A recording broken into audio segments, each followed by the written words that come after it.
Hey, welcome to a new year of GAX Point. So this week we're going to be showing you why you should be dusting off your old PS2. I think the last game I played on that was God of War 2. Yeah, that's pretty old. Well, you can dust it off because Persona 4 is already out. It came out in November.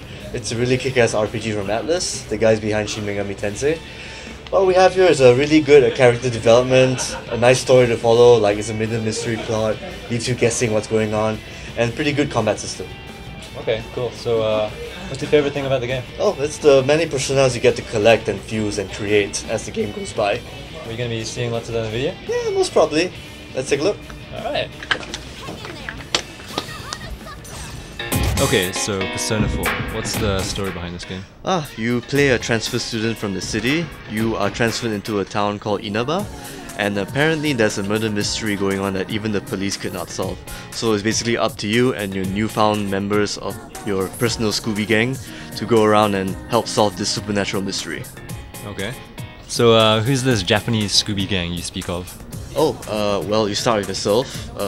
You basically have to name your own character because the game doesn't give you a name for your main character. And you've got Yosuke. He is the nonchalant guy whose dad runs the local Walmart. There is Chie, the tomboy of the group, who likes martial arts flicks. She also shows you the first place where you can actually buy your weapons. There's Yukiko, who happens to be the best friend of the tomboy, and she's usually reserved until later in the game. There's also Kanji, who happens to be the tough guy who happens to have a little dark secret he keeps. So who's this chick? What's her story? Oh, it's Yumi Ozawa. She's actually one of the NPCs in the town. Apparently there's a mechanic called the social link in Persona 4. Basically you make friends and you get more powerful in dungeons using your personas.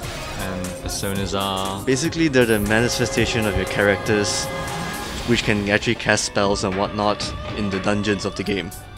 Just think of them like Pokemon, but more badass and meaner. But Pokemon are already badass. Alright, so let's get to the personas of the game. Yes, your main character is actually special because he can hold up to 8 or more personas. Okay, so what about your other characters? They only can hold 1 each. Alright, so these are the ones that you picked? Yeah, for the meantime, because you have to remember, like, the dungeons in Persona gets really hard and you've got to like change your party for your main character anyway. Okay, so maybe you can tell us the best way how to use your persona in battle? Yeah, you just have to analyze your enemies. You got this option at the top there to analyze and see what element that they're actually weak at, and you can pick whichever persona has the correct spell to actually hammer on their weaknesses, so that you can actually get an extra turn from your attacks. Like so, I use fire on these guys, they get hit by the weaknesses and I get an extra turn. Also, make sure the personas your main character can hold are diverse in their strengths and weaknesses. Don't stick to just having heavy hitters consisting of the strong and chariot arcanas. Mix and match them out with spellcasters and even all-rounders. A little bit of healers here and even some clerics here and there. So anything else you can do?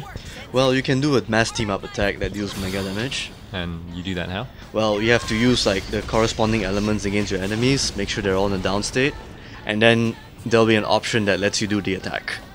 So you in some kind of space limo now? What's going on with that? It is the Velvet Room where you can actually do your fusions. Fusion. A fusion is basically when you combine one persona with another persona to make a bigger and more badass persona. So it's like Lego but with persona. Yeah, except instead of using bricks, you end up using creatures of different mythological beliefs and religion. Okay, so what determines what kind of persona you get? Well, it depends. It depends on the arcana that the persona is in, the 2 previous personas. It also depends on the skills and the level itself. So you can combine 2 level 20s to actually get a level 32 persona. Okay, so why should you be using these powered up personas? So you can actually get further and further into dungeons, because the game is not as easy as you think. You can actually die from the get-go in the earlier stages. Because there are enemies that actually cast death at the beginning. Oh wow, okay. So can you combine more than 2 persona together? Yeah, you can. There's an option to do that. You can combine up to 3 or even up to 6. And you even get more bigger and more badasser personas. So if I combine 6 personas together, I'll have like an uber badass persona, right? Yep, but you got to be at the same level as that persona, which is probably about 90 or close to 100. Okay. So overall, your thoughts on the game? Oh, Persona 4 is a really good game. It's a really good RPG that everyone should try out if they actually love the genre.